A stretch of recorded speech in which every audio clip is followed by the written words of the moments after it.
Hello विद्यार्थी मित्रांनो, आपल्या सर्वांचं स्वागत आहे सायन्स बाय शाह सर या यूट्यूब चॅनलवर। विद्यार्थी मित्रांनो, आज आपण आदिवासी विकास विभाग या अंतर्गत होणाऱ्या चौकीदार परीक्षेकरिता लागणारा सामान्य ज्ञान आणि त्यामध्ये सुद्धा सामान्य विज्ञान या विषयीचे प्रश्न आपण या व्हिडिओमध्ये पाहणार आहोत। विद्यार्थी मित्रांनो, मी जेवढं पाहिलेलं आहे सर्व विद्यार्थी सर्व जीके जीएस करतील, पण विज्ञान म्हणलं तर मागे हटतील, बरोबर आहे। तर विज्ञान आपल्याला इथं करायचं, कळलं। आणि तुम्ही जर का हे प्रश्न पूर्ण पाहिलेत, शेवटपर्यंत हा व्हिडिओ पाहिलात, तर 100% तुमचे सामान्य विज्ञानाचे प्रश्न चुकणार नाहीत, ही मी तुम्हाला गॅरंटी देतो। तर विद्यार्थी मित्रांनो, चला आपल्या प्रश्नांकडे चला। पहिला जो प्रश्न आहे आपला तो आहे, फलनाच्या वेळी पुरुषाकडून वाय गुणसूत्र आल्यास काय होते। आता बघा, जेव्हा फलन होते म्हणजे फर्टिलायझेशन जेव्हा होते त्यावेळेस पुरुषाकडून जर का वाय गुणसूत्र आला, आणि तुम्हाला माहित आहे स्त्रियांकडून फक्त एक्सच हा गुणसूत्र येत असतो, आणि एक्स आणि वाय जर का मिळालं, एक्स स्त्रियांकडून आणि वाय पुरुषांकडून, हे जर का दोन्ही मिळाले तर मुलगी तयार होते, नाही मुलगा तयार होते। काय तयार होते? मुलगा। आणि जर का स्त्रियांकडून एक्स आला आणि पुरुषाकडून सुद्धा एक्स आला तर मुलगी तयार होते। तर मग आपल्याला इथं सांगितलेलं आहे त्यांनी वाय गुणसूत्र, म्हणजे सरळ सरळ सांगायचं मुलगा होईल 100%। आणि जर का म्हटलं असतं ते एक्स गुणसूत्र आलं असतं तर आपण म्हटलं असतं मुलगी, बरोबर। आता जुळे होण्यासाठी मग त्यामध्ये वेगवेगळे प्रकार आहेत बघा। जर दोन वेगवेगळे स्पर्म येऊन फ्यूज झाले तर मग वेगळा प्रकार, आणि एका स्पर्म पासून निर्माण होणारे मग ते ट्विन्स राहतात, मोनोझायगोटिक, सारखे दिसणारे, कळालं। ते समोर आहे, तेवढं काही डिटेलमध्ये आपल्याला पाहायचं नाहीये, फक्त एवढं लक्षात ठेवा, एक्स वाय मिळालं तर मुलगा आणि एक्स एक्स असेल तर मुलगी, कळालं। चला दुसऱ्या प्रश्नाकडे चला।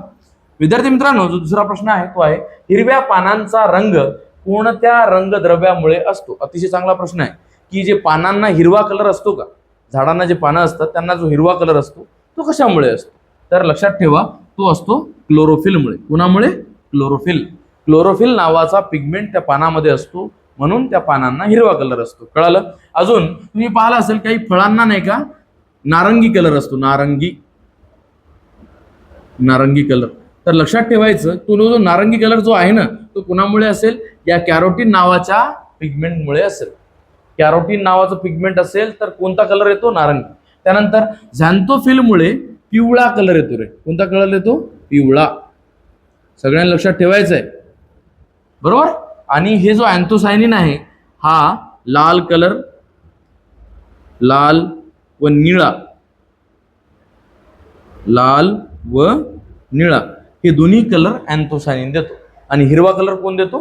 क्लोरोफिल देतो, कळालं। अतिशय चांगला आहे, सोबत नोटबुक ठेवा आणि त्यामध्ये हे लिहित चला सर्वांनीच। मी थांबलो की स्क्रीनशॉट काढून ठेवायचा, नाही तर मग पॉज करायचा व्हिडिओ आणि लिहित चलायचं। असंच फक्त पाहून समोर समोर जायचं नाही आहे आपल्याला त्याच्याजवळ या प्रश्नांची आपल्याजवळ नोट्स असणं गरजेचं आहे। जर नोट्स असेल तर परत पाहणं सोपं होईल तुमच्यासाठी। 2च दिवस उरलेले आहेत तुमच्याकडे। चला पुढच्या प्रश्नाकडे चला। मानवी रक्ताचा पीएच किती असतो? हा अतिशय चांगला प्रश्न विचारला की मानवी रक्त जे आहे त्याचा पीएच किती असतो, तर लक्षात ठेवा 7.4। ठीक आहे, थोडस बेसिक असतं आपलं रक्त। कसं असतं? बेसिक।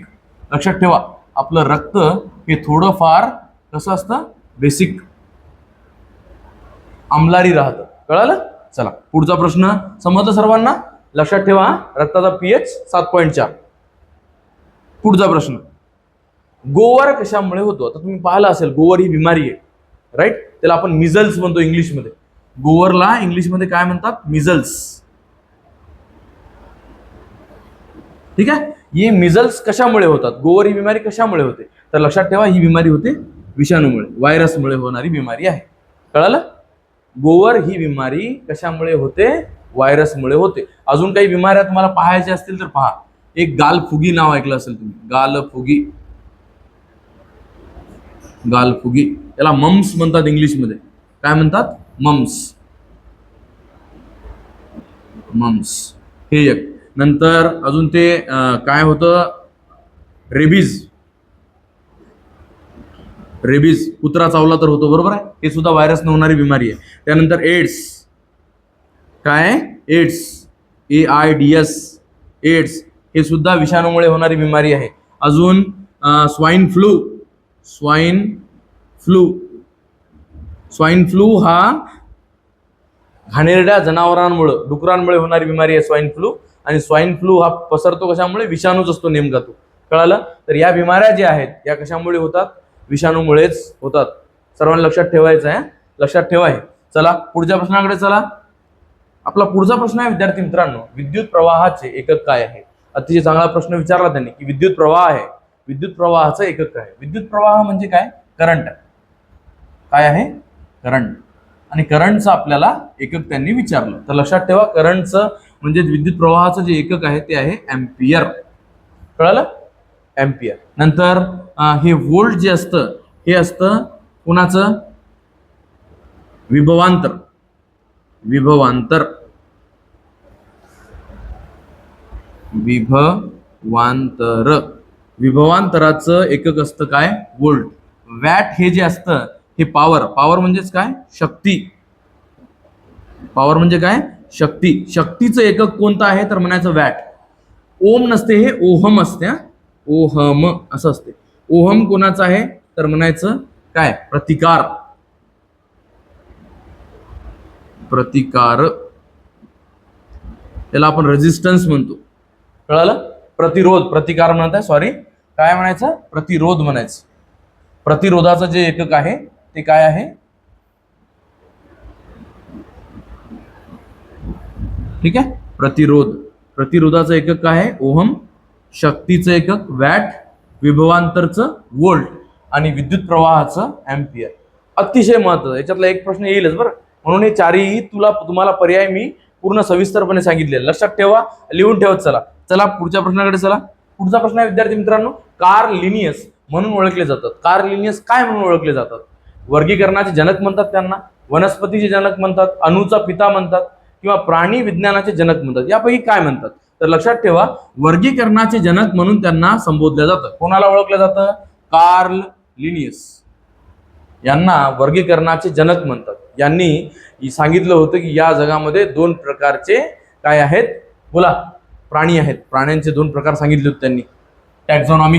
टॅक्झॉनॉमी बद्दल माहिती देणारे कार्ल लिनियसच होते. त्यानंतर वनस्पती जनक ते नसतात. अणूचा पिता हे म्हटलं जातं जॉन डाल्टनला. कोणाला म्हटलं जातं? John Dalton. डाल्टन. जॉन डाल्टनला काय म्हटलं जातं? अणूचा पिता म्हटलं जातं. आणि प्राणी विज्ञानाचे जनक जे आहेत ते ॲरिस्टॉटल आहेत. कोण आहेत? ॲरिस्टॉटल.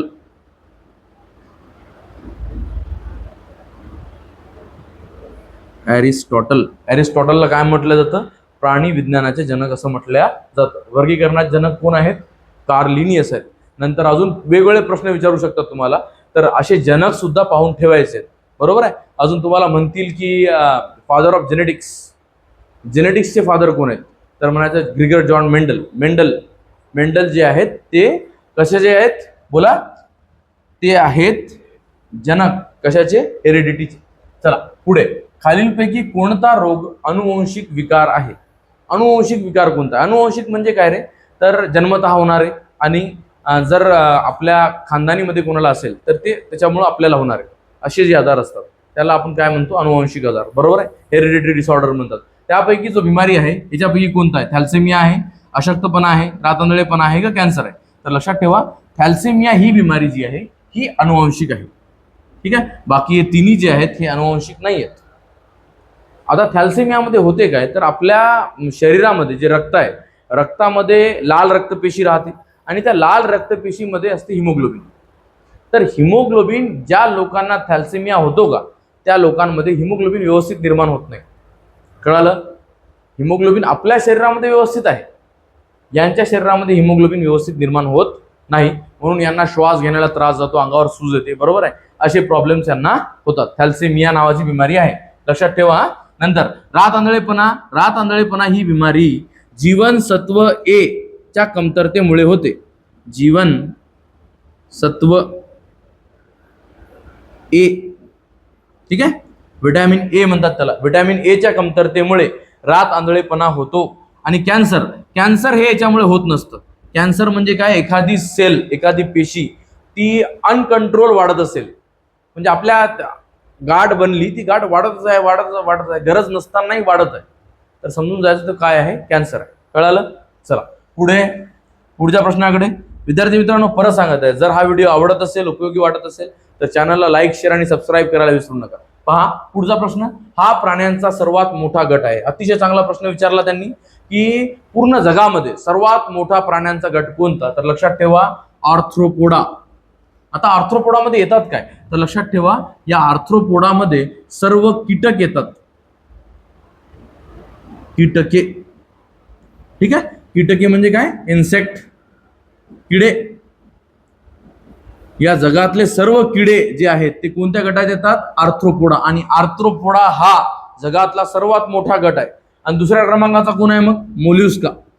हा दुसऱ्या क्रमांकाचा आहे, लक्षात ठेव जा, दुसऱ्या क्रमांकाचा आहे, दुसऱ्या क्रमांकाचा. पहिल्या क्रमांकाचा कोण होता बोला, आर्थ्रोपोडा. आणि दुसऱ्या क्रमांकाचा मोल्युस्का. सर्वांना लक्षात ठेवायचं आहे. आवडला प्रश्न. चला पुढच्या प्रश्नाकडे. पुढचा प्रश्न आहे, खालीलपैकी कोणता अनावृत्त बीजी वनस्पती म्हणजे जिम्नोस्पर्म आहे. 4 ऑप्शन दिलेले आहेत, मॉस, पाइन्स, आंबा, फर्न. या 4 झाडांपैकी कोण अनावृत्त बीजी म्हणजे जिम्नोस्पर्म आहे असं त्यांनी विचारलं आपल्याला. लक्षात ठेवा जिम्नोस्पर्म जे असतात ते त्यांना फुलं नसतात. सगळ्यात पहिलं त्यांना काय नसतात, फुलं नसतात. त्यांना बिया असतात पण बियाच्या वर फळं नसतात. मग मला सांगा आंबा येणार का रे, आंबा तर 100% येणार नाही. फर्न, फर्न म्हणतात टेरिडोफाइटला. कोणाला म्हणतात, टेरिडोफाइट. लक्षात ठेवा हा सुद्धा प्रश्न विचारू शकतात ते, टेरिडोफाइट, टेरिडोफाइटा, ठीक आहे. टेरिडोफाइटा म्हणतात कोणाला, फर्नला. पाइन्स आणि मॉस, मॉस कोणाला म्हणतात, ब्रायोफाइटाला, ब्रायोफाइटा. ब्रायोफाइटा म्हणजे मॉस. मग उरलं कोण, पाइन्स. पाइन जे आहेत हे येतात कशामुळे, जिम्नोस्पर्म मध्ये. जिम्नोस्पर्म म्हणजेच काय, अनावृत्त बीजी वनस्पती. असे वनस्पती ज्यांच्यामध्ये बीज तर असते पण त्या बीजावर कवर नसते, ठीक आहे. उघडे बिया असतात त्यांच्या. नाही तुम्ही पाहिलं असेल आंबा, आंब्याची कोय आतमध्ये आहे, आंबा वर आहे, म्हणजे फळ वर आहे, बी त्याच्या आतमध्ये. जास्तीत जास्त पृथ्वीवर जे फळं आहेत ते फळांच्या बिया आतमध्ये आहेत, फळ वर आहे, बरोबर आहे. जांब, जांबाच्या सर्व बिया आतमध्ये, जांबवर, बरोबर आहे. समजलं का, तर यांच्यामध्ये तसं नसतं, पाइन्स. म्हणूनच त्याचं उत्तर आलं. समजलं सर्वांना. अतिशय महत्वाचा प्रश्न होता हा. चला पुढच्या प्रश्नाकडे चला विद्यार्थी मित्रांनो. पुढचा प्रश्न आहे, उत्तल भिंगाचे वैशिष्ट्य काय. आता उत्तल भिंग म्हणजे याला इंग्लिश मध्ये म्हणतात विद्यार्थी मित्रांनो कॉन्व्हेक्स लेन्स. कोणती, कॉन्व्हेक्स, ठीक आहे. उत्तल भिंग म्हणजे कॉन्व्हेक्स लेन्स. जेव्हा कधी उत्तल भिंग आलं तर समजून जायचं त्या भिंगाचं काम काय आहे, त्यांनी आपल्याला विचारलं. प्रकाश एकत्र करते, प्रकाश पसरवते, प्रकाश शोषते, प्रकाश परावर्तित करते. तर एकच काम करते ती, प्रकाश एकत्र करते. म्हणून त्याला कन्व्हर्जिंग लेन्स म्हणतात. काय काय म्हणतात, कन्व्हर्जिंग लेन्स. प्रकाशाला एका जागी आणणं हे काम आहे कोणाचं, उत्तल भिंगाचं. मग याच्या विरुद्ध दुसरा जो असतो कॉन्केव्ह नावाचा, कॉन्केव्ह, त्याचं काम काय असेल मग, प्रकाशाला पसरवणे, इकडे तिकडे पसरवण्याचं, मोठं करणं. जर तुम्ही पाहिलं असेल आपल्या घरी जे टॉर्च राहते, आपण टॉर्च सुरू केली, काच एवढाच राहतो पण उजेडाचा फरक समोर पडतो, बरोबर आहे. त्याच्यामध्ये कोणता काच असेल मग, कॉन्व्हेक्स काच असेल, कॉन्केव्ह. कळालं. चला पुढच्या प्रश्नाकडे. पुढचा प्रश्न आहे विद्यार्थी मित्रांनो, सर्वांना लक्ष द्यायचं आहे, पोलिओ लसीचा शोध कोणी लावला. अतिशय चांगला प्रश्न आहे आणि हा प्रश्न दिसू शकतो. सर्वांना लक्ष द्यायचं की पोलिओ लसीचा शोध कोणी लावला. आयझॅक न्यूटन, बिलकुल नाही. हे न्यूटनचे लॉ सांगितले यांनी. मेरी क्युरी यांनी रेडियमचा शोध लावला. रेडियम नावाचा एलिमेंट आहे त्यांचा शोध लावला. ही अशी म्हणजे व्यक्ती आहे ज्यांना 2 वेगवेगळ्या गटातले नोबेल प्राइज मिळालेले आहे. फिजिक्स मधून सुद्धा, म्हणजे भौतिकशास्त्राचं सुद्धा आणि रसायनशास्त्राचं सुद्धा त्यांना नोबेल पारितोषिक मिळालेलं आहे. कोणाला, मेरी क्युरी. आणि हे एकमात्र जोडपे आहे, यांचे जे हस्बंड नवरा होता यांचा, त्यांना सुद्धा नोबेल प्राइज मिळालेला आहे, ठीक आहे. हे एकमात्र जोडपं आहे ज्याला नोबेल प्राइज मिळालेला आहे. त्यानंतर जोनास साल्क, तर लक्षात ठेवा जोनास सॉल्क यांनी काय बनवलं होतं, पोलिओ लसीचा शोध यांनी लावला होता. लक्षात ठेवायचं, पोलिओ लसीचा शोध कोणी लावला, जोनास सॉल्क यांनी लावला. कळालं. आणि अल्बर्ट आइन्स्टाईन यांनी लावलेला नाही. कळालं. चला पुढचा प्रश्न पहा. पुढचा प्रश्न आहे विद्यार्थी मित्रांनो, दुधापासून दही बनवण्याचे काम कोण करते. अतिशय महत्वाचा प्रश्न होता की दुधापासून दही बनते आपल्याला माहित आहे, पण ते निर्माण कोण करतं? आपण त्यात इर्जन टाकतो माहिती आहे, थोडी दही घेतो ती दही टाकतो, म्हणजे दूधही परत दहीमध्ये रूपांतरित होऊन जाते, बरोबर आहे. पण काय टाकतो नेमकं आपण त्याच्यात? तर त्याच्यात आपण टाकतो जीवाणू. काय टाकतो? जीवाणू, म्हणजेच बॅक्टेरिया. काय टाकतो आपण त्याच्यात? बॅक्टेरिया. तुम्ही ऐकलं असेल की बॅक्टेरियामुळे तर बिमाऱ्या होते, तर सर्वच बॅक्टेरियांमुळे बिमाऱ्या होत नसतात. काही बॅक्टेरिया ह्या आपल्या पोटासाठी अतिशय उपयुक्त आणि चांगले असतात. ते आपल्या पोटामध्ये, आपल्या गटमध्ये असणं अत्यंत महत्वाचं आहे. आणि त्यामधला एक जो बॅक्टेरिया आहे ज्याचं नाव आहे, काय नाव आहे बोला? दुधाचं दही करणारा लॅक्टोबॅसिलाई नाव आहे त्याचं. लॅक्टोबॅसिलाई.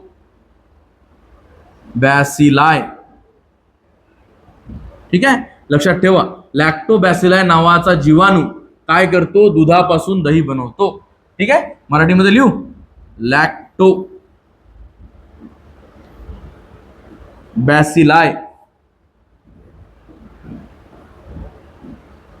किंवा लॅक्टोबॅसिलस. ठीक आहे, लॅक्टोबॅसिलस नावाचा काय म्हटलं मी? जीवाणू दुधापासून काय निर्माण करतो? दही निर्माण करतो. कळालं? चला पुढचा प्रश्न. पुढचा प्रश्न आहे विद्यार्थी मित्रांनो, प्रतिकाराचे एकक काय आहे? प्रतिकार म्हणण्याच्या ऐवजी आपण म्हणू, काय म्हणू याला? प्रतिभार. ठीक आहे, प्रतिरोध किंवा प्रतिभार.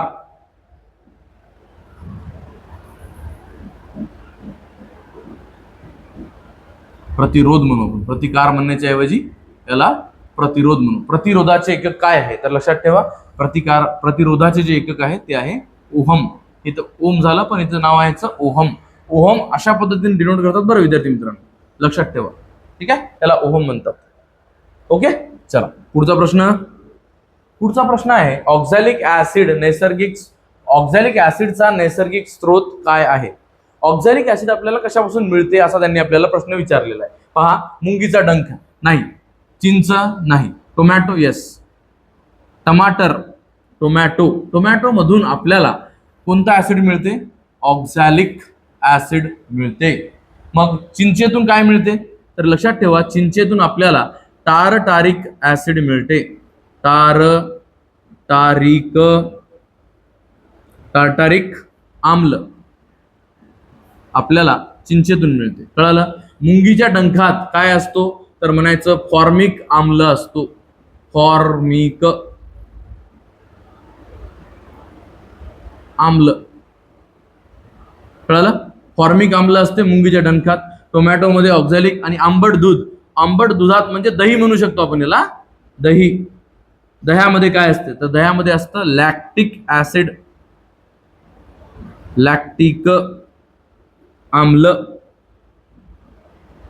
ठीक आहे, लक्षात ठेवायचे. कशामध्ये कोणता आम्ल आहे लक्षात ठेवा. नंतर लेमन, लिंबू. लिंबामध्ये असतं सायट्रिक ऍसिड. काय असतं? सायट्रिक ऍसिड, सायट्रिक आम्ल. ठीक आहे, लक्षात ठेवा, विसरू नका. लिंबामध्ये सायट्रिक, चिंचामध्ये टार्टारिक, मुंगीच्या डंखात फॉर्मिक आणि आंबट दह्यामध्ये लॅक्टिक आम्ल असते. चला पुढच्या प्रश्नाकडे. पुढचा प्रश्न आहे, रक्त हे ऊतक आहे. तर पहिली गोष्ट तर महत्वाचं काय आहे की प्रश्न विचारू शकते रक्त काय आहे, तर ते एक ऊतक आहे. पण कोणत्या प्रकारचं ऊतक आहे? तर लक्षात ठेवायचं संयोजी ऊतक आहे. काय आहे? संयोजी ऊतक आहे. कोण? रक्त. पुढचा प्रश्न आहे विद्यार्थी मित्रांनो, खालीलपैकी नूतनीकरणक्षम ऊर्जा स्त्रोत कोणता आहे? अतिशय चांगला प्रश्न विचारला त्यांनी की यापैकी असं कोणतं आहे ज्याला आपण परत निर्माण करू शकतो, म्हणजे ते संपणार नाही, आजीवन आपल्याला पुरेल, आपण मेलो तरी ते राहील. असं कोण आहे? कोळसा. कोळसा एक ना एक दिवस संपणार आहे 100%. पेट्रोलियम हे पण संपणार आहे. सौर ऊर्जा, सूर्यापासून मिळणारी ऊर्जा ही कधीच संपणार नाहीये. कळालं? नैसर्गिक वायू संपेल. नैसर्गिक वायू भेटतो कुठून? जमिनीच्या आतमधून. कळालं? तो सुद्धा एक ना एक दिवस काय होईल? संपेल. मग उरलं कोण? सौर ऊर्जा. सौर ऊर्जा हा एकमेव काय आहे? नूतनीकरणक्षम ऊर्जा स्त्रोत आहे. कळालं? चला पुढचा प्रश्न. विद्यार्थी मित्रांनो, हा आपला शेवटचा प्रश्न आहे बघा या सेशनचा. रेबीजची लक्षणे किती दिवसात दिसू लागतात? अतिशय चांगला प्रश्न पडला. पहिली गोष्ट, रेबीज होतो कशामुळे? रेबीज होतो कुत्रा, मांजर, माकड, ससा या चारपैकी काही जरी डसलं तरी काय होतो? रेबीज होतो. हे 8वीच्या महाराष्ट्राच्या स्टेट बोर्डच्या पुस्तकात देऊ नये विज्ञानाचं, ठीक आहे. 8वी विज्ञानाचं पुस्तक आहे त्याच्यामध्ये देऊ नये की रेबीज हा आजार माकड, अजून काय म्हटलं मी, कुत्रा, मांजर आणि ससा यांच्या चावण्यामुळे किंवा बोखरल्यामुळे सुद्धा आपल्याला काय होऊ शकतो, रेबीज नावाचा आजार होऊ शकतो. ओरिजिनली ते आपल्या शरीरामध्ये काय टाकतात, व्हायरस टाकतात, विषाणू टाकतात. कळालं, विषाणूमुळेच होणारी बिमारी आहे ती, पण ते चावल्यानंतर होते. तर ओरिजिनली होतं काय, ज्याला रेबीज होईल त्याला हायड्रोफोबिया होतो, त्याला पाण्याची भयंकर भीती वाटते, तो पाणी पिऊही शकत नाही आणि परिणामी त्याचा मृत्यू होतो. तर त्यांनी प्रश्न विचारला आपल्याला की रेबीजची लक्षणे किती दिवसात दिसू लागतात. ही लक्षणे जी आहेत, त्याला जे पाण्याची भीती वाटते, हे किती दिवसात दिसू लागतात. तर लक्षात ठेवा, ते लक्षणे दिसायला त्याला 90 ते 175 दिवस लागतात. कळालं. म्हणून जसा कुत्रा किंवा मांजर डसली तर लगेच आपण रेबीजचे जे काही वॅक्सिन आहे ते घ्यायला पाहिजे. कळालं. सर्वांनी व्यवस्थित त्या बिमारीकडे लक्ष द्यायचं आहे. जर चावलं तर कोणापासून लपवायचं नाहीये. विद्यार्थी मित्रांनो, परत सांगतोय, जर हा माझा सेशन तुम्हाला आवडला असेल, उपयोगी वाटलं असेल, तर चॅनलला लाईक, शेअर आणि सबस्क्राईब करायला विसरू नका. धन्यवाद.